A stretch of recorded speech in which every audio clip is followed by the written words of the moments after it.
helps protect West Virginia Public Broadcasting. Donate at wvpublic.org.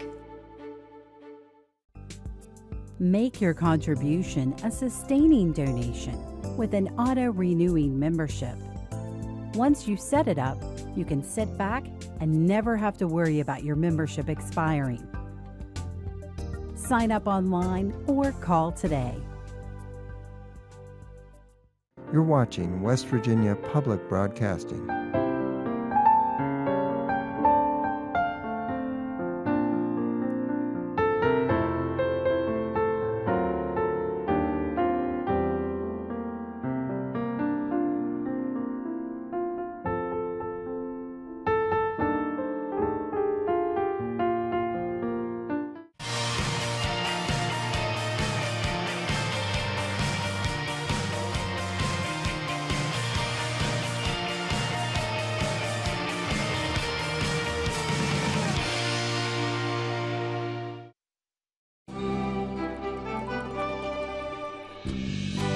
From West Virginia Public Broadcasting.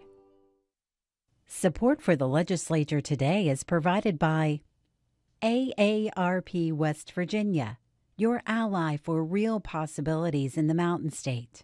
Learn more at aarp.org/WV. The Charleston Gazette-Mail, using its CGM app to deliver the latest news, traffic, and weather alerts, keeping you in the know while you're on the go. Lumos Networks, online at lumosnetworks.com. West Virginia University, online at wvu.edu. Orion Strategies, professional public relations, government affairs, creative services, and research and polling, with offices in Charleston, Buchanan, Martinsburg, Pittsburgh, and Columbus.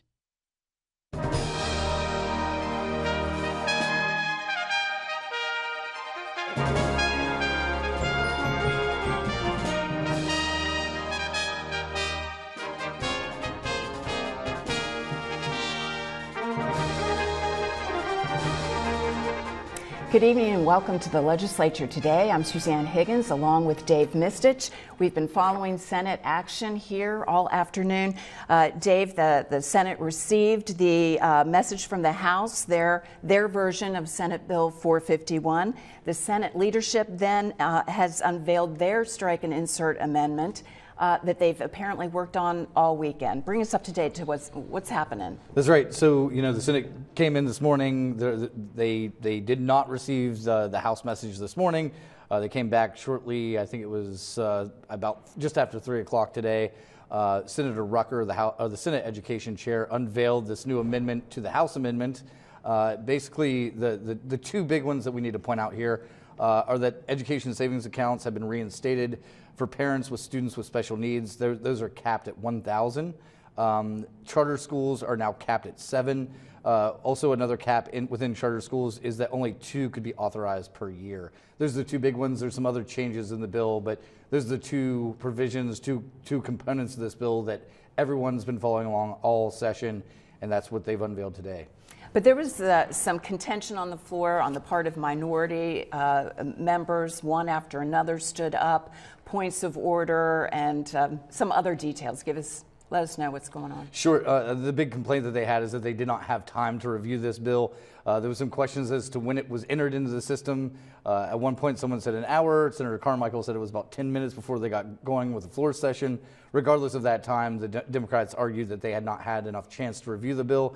We'll take a quick look here at Senator Stephen Baldwin, a Democrat from Greenbrier County, asking questions of Senator Rucker on the Senate floor today. So, I know that you to be a very diligent lawmaker and a legislator, and I know you to be somebody who likes to take that process seriously and look through it. Do you think I should vote on something I haven't had the chance to see or read yet? That is obviously a consideration you have to make for yourself. Would you do it? It would depend, because I do trust the chairs of some committees. There have been bills that I have voted without reading them fully. So I haven't even seen it yet. It just came up in the system apparently, I guess maybe 15 or 20 minutes ago now. I've got a summary. I just heard a summary there. I assume it's still in the neighborhood of 130 pages. And you think that I should feel comfortable enough to go ahead and vote on it?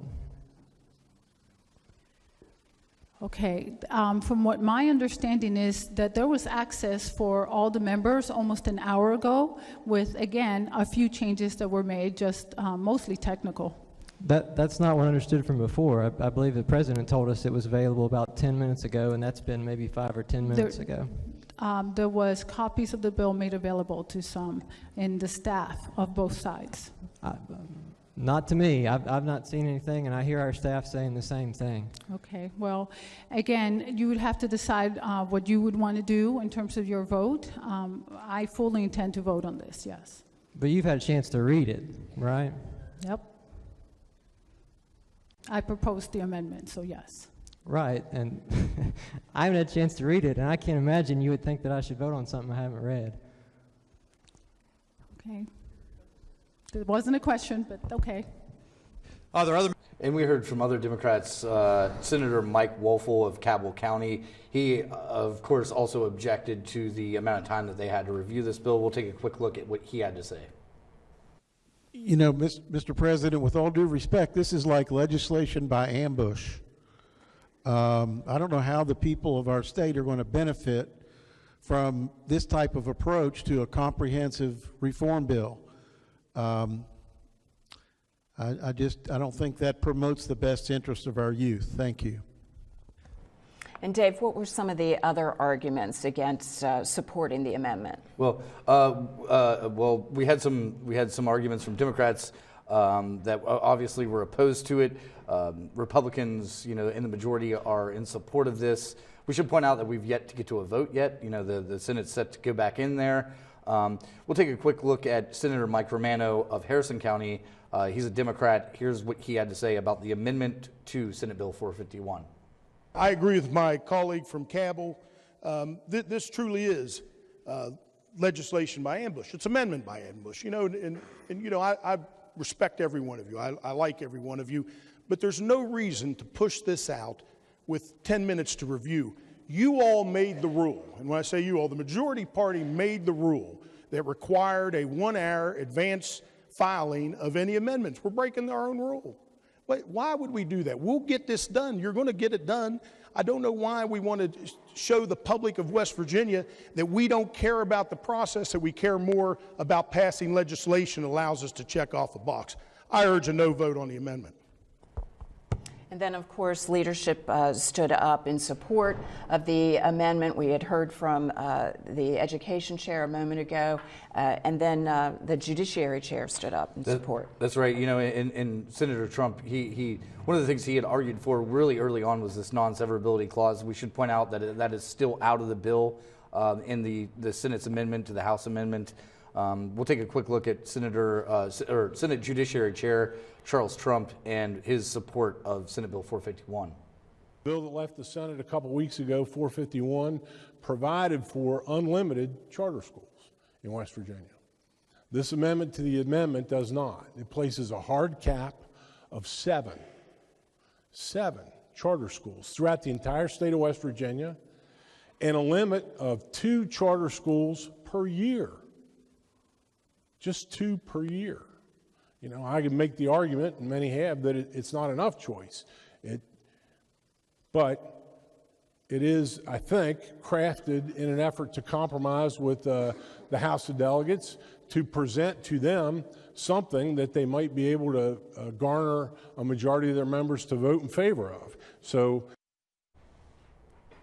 And so, Dave, where does it stand now going into this evening? That's right. We're waiting on the Senate to take up a vote on this.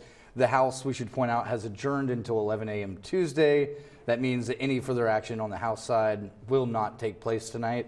So basically, whatever happens in the Senate this evening, the evening's action will end here in the Senate.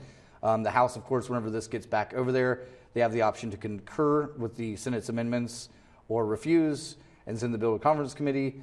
I've heard a lot of delegates. There were some delegates that were making their way into the Senate this evening, during this last floor session, asking about trying to keep up the latest on this amendment. We'd heard that word had gotten back, and that there is support for this to pass the House. We're waiting on that to happen if and when it does happen. But the word, even from Democrats, should point out Sean Hornbuckle, Delegate Sean Hornbuckle. He's a Democrat. He's the minority vice chair of House Education, or minority chair of House Education. He was the one that said that it's understood that there is support for this to pass over there. Another thing we should point out this evening, the American Federation of Teachers of West Virginia, the West Virginia Education Association, and the West Virginia School Service Personnel is holding a joint press conference just outside the Senate chamber, and we will see what they have to announce. At 6 o'clock tonight. At 6 o'clock, yes. yeah. So we'll get the latest out on that as soon as we can. But basically, the action on the bill will stop in the Senate tonight. We'll go back to the House tomorrow to see what takes place. But there's a lot of talk that there is support for this to go through whatever passes the Senate tonight. And there's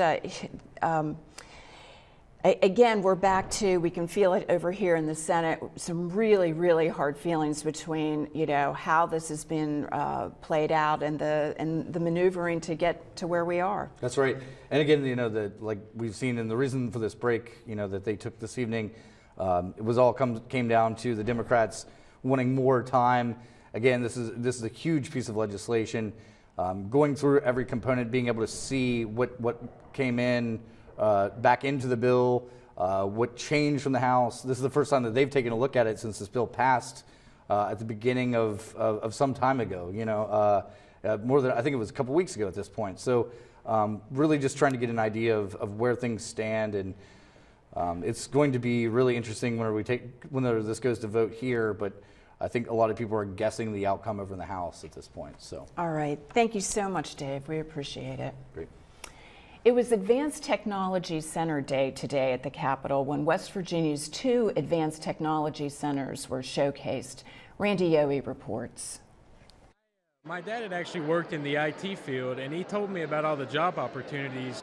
Specializing in cybersecurity, network engineering student Nathan Matney is one of many on the fast track at West Virginia's only 2 advanced technology centers. At Pierpont and Bridge Valley Community and Technical Colleges, progress is about partnerships.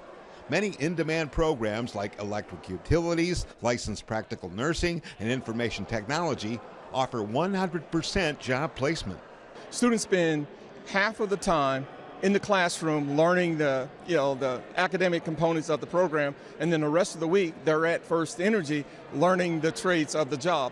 And it's phenomenal. And at Bridge Valley, you get a lot of hands-on experience. Some of the classes are smaller, and you have a workstation for each student. These schools are also helping turn around West Virginia's nationally leading student loan default rate. Many here graduate on Friday and start their high-tech jobs on Monday, with the company covering any student debt. I work 45, 50 hours a week trying to help pay for college, and after I found out that they are working on a bill to get rid of student debt, I think that'll also kind of draw more students who want to go to college, so they don't have to worry about finances. Bridge Valley and Pierpont both have about 98% in-state enrollment. Mountain State students keeping a close eye on the education reform bill. I asked these advanced technology students what in their West Virginia high schools would have better prepared them for college. 3 out of 4 told me better counseling. I found myself not being as informed about what different types of colleges there are. I had no clue. If they were more open and honest about the concepts that are discussed in college, and especially if they offered prerequisite courses for the more off-the-wall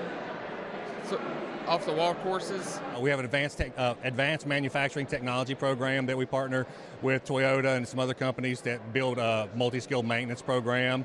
We started a natural gas measurement program that is an exciting program that we have a lot of partners with the gas companies. Both schools offer some programs with flexible scheduling, so people with full-time jobs can get the needed training for transitioning to these growing technological service industries. For the Legislature Today, I'm Randy Yohe. Joining us now are the chair of the House Select Committee on Prevention and Treatment of Substance Abuse, Delegate Matthew Rohrbach, and the Minority Chair, Delegate Andrew Robinson. Gentlemen, thank you for being here. Well, thank you for having us. This is a select committee. This is something new this year. What was the thought behind it? and what has been your hopes after this first session? Well, the thought behind it is this is the #1 problem in this state right now. Until we get this substance abuse problem under control, we can't move forward as a state. It's just that simple. Our state economy is totally tied up in this right now. If we don't get this back under control and get our workforce back where it should be, we're just not going to get employers to move here. What do you think is the most significant, the most impactful piece of legislation that got through your committee this session? Wow, can I give you several? I think sober living spaces. I think expansion of medical assisted treatment. Let's just talk about sober living spaces. You know, with the stigma, with everything that the misconceptions that people have. With sober living spaces, it's often you will find in that community, not in my neighborhood.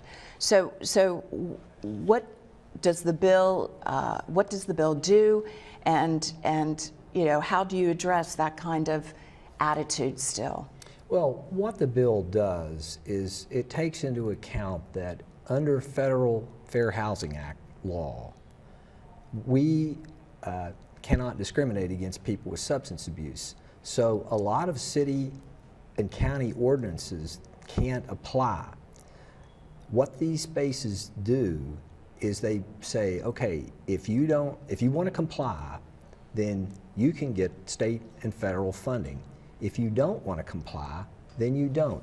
We don't want to shut sober living spaces down, but we want them safe. I don't want 20 people in a 3-bedroom house as we have in some parts of this state. I want spaces that are hygienic and safe for occupancy for people that are undergoing sober living type treatment arrangements. Do you think this will encourage more sober living homes? Because we know that within the community, folks that are working in treatment and recovery will tell you there are not enough of these spaces. I think when you put some funding behind it, it usually does have the effect of encouraging people to play by the rules. So these are new rules that hopefully will create an avenue for people to get funding, but they're going to have to do it the right way. Delegate Robinson, I want to move this as quickly through as many of the different approaches that you're taking in terms of expanding access and treatment. One of the bills, an important bill that got through the House, is the Family Drug Court Program. Tell us briefly what that does. Well, I think we all are somewhat familiar with how the drug courts are participating now, and we were lucky enough to have Judge Thompson come in and speak to us and talk about some implementation of a family drug court that would do the same kind of process, but for abuse and neglect cases would allow them to do a family drug court, which would implement all aspects of the family. He said that he had instances where he was talking to a juvenile and the parent was on the front steps, ODing on the steps of the courthouse. So this will allow him to bring in the entire family and work with them as a whole and try to improve the whole family dynamic while improving that for the juvenile and the adult. And that is over in the Senate right now. It's passed the House, it's in the Senate. A couple other drug court related bills, or at least services that are offered. I wanted to go through House Bill 3133, requiring parolees and probationers found to have suffered with addiction to participate in support services, and then requiring participation in drug court program before the discharge of certain first-time drug offenses. That's Senate Bill 62. Also really important follow-up services, Mr. Chairman. We've focused on 4 things as our committee: prevention, treatment, harm reduction, and then the judicial aspect. And I do think that the 2 bills you just referenced more are in the judicial realm, but it's an attempt to say we want your treatment to be meaningful. That if you want to get expungement, if you want to get a clean record, you're going to have to go through certain avenues of treatment to get there. So I think the day when we just don't follow up on people is over with. We want the courts to follow up, and we want, at the other end of treatment, a productive, tax-paying citizen. Delegate Robinson, another really important bill that is in your committee, was in your committee, House Bill 3132, Medication-Assisted Treatment Access. Can either one of you speak to that? I think Dr. Rohrbach. Well, I'll gladly speak to that. That bill is really going to allow the expansion of medical assisted treatment. What we hear over and over, and I'm a practicing physician, so I'm fairly well equipped with my medical friends. I don't do medical assisted treatment, but what we hear over and over are doctors in rural communities.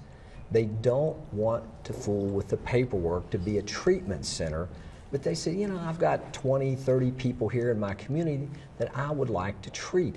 Those people would like to get treated in their communities rather than to have a drive of an hour or an hour and a half to Beckley or to Charleston or to Huntington.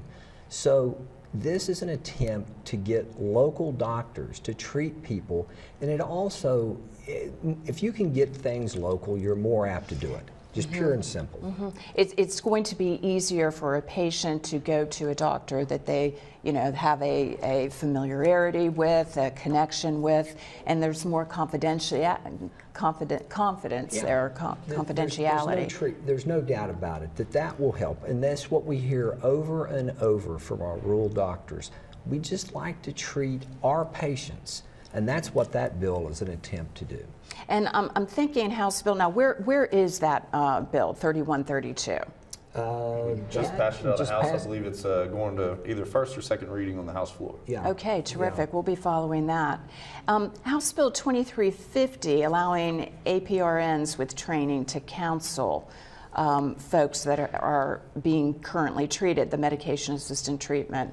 Again, that's another link in the system of being able to expand that treatment. Well, I think we had a presentation from Marshall University a year or two ago, and they expressed to us that MAT's very effective when it's accompanied by training or counseling along with the Medicaid-assisted treatment.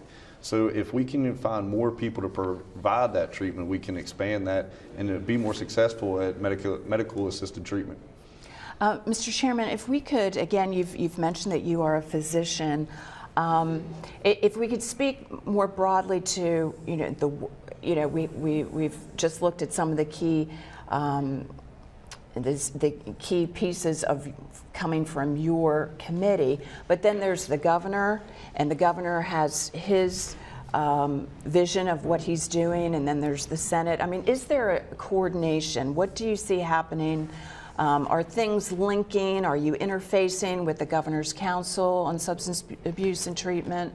Very much. And I think Andrew will say that our very first meeting, we had the Office of Drug Control Policy, and Director Hansen come and give a presentation. We've met with the Governor. We had a presentation about Jim's Dream, which actually is something I think can work in this state, because at the end, when you get to the end of treatment, if you can't get a job, then it's not apt to stick.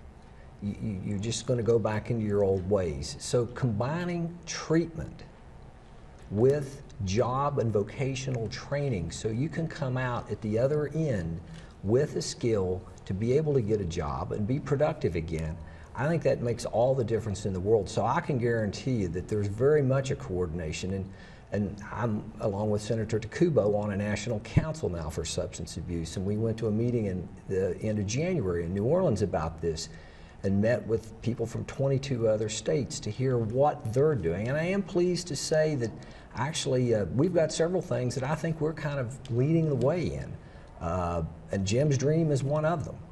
Because we've got to tie vocational training into the treatment.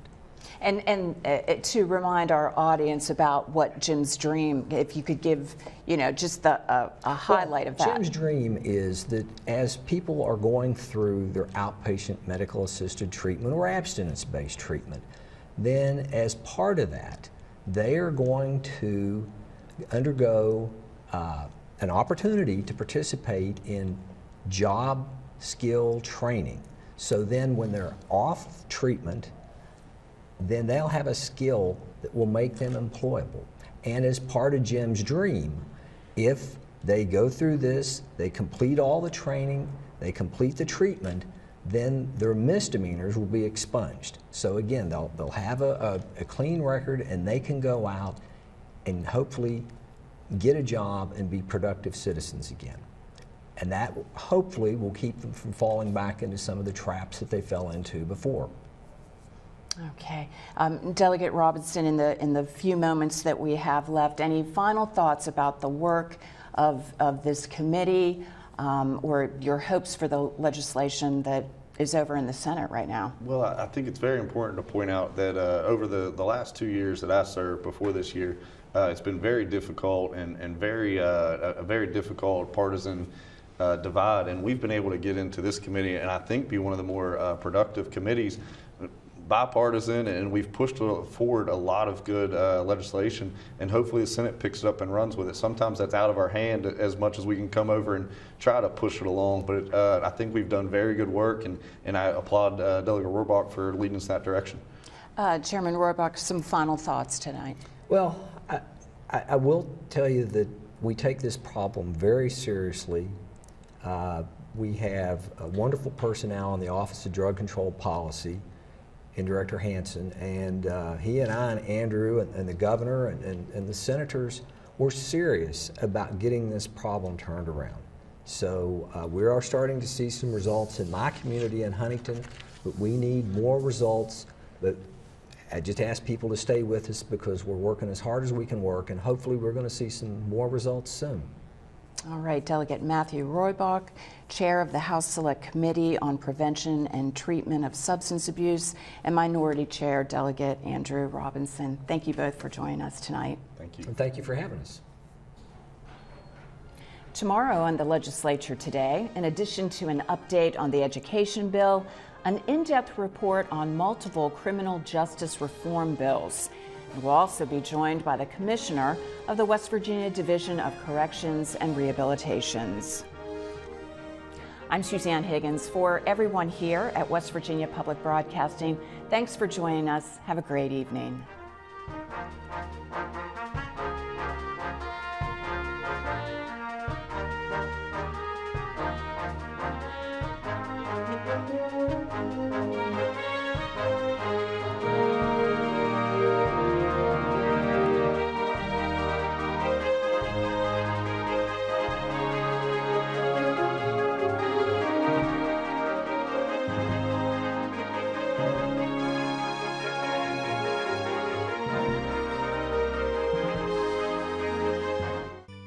Isn't that amazing? That is amazing. On Finding Your Roots, Sarah Silverman, Is that my grandfather? Tig Notaro, This is all a surprise. and Seth Meyers. Yeah, I mean, I'm just blown away. 3 comedians untangle family history Herman Halpin is really Hyman Cohen? and discover distant cousins. Is it Beyonce? Oh, well, look at that. No way! Finding Your Roots. Join us Tuesday at 8 p.m. Mr. Bojack. The great Sammy Davis Jr. triumphed despite all the odds. I'm colored, Jewish, and Puerto Rican. When I move into a neighborhood, I wipe it out. Sammy Davis Jr.'s whole life was about confronting obstacles. Mr. Bojack. But he had a vision for himself that was bigger than white or black. 1, 2, 3. Look for the legendary Sammy Davis Jr. on American Masters. Join us Tuesday at 9 p.m. West Virginia Public Broadcasting, telling West Virginia's story.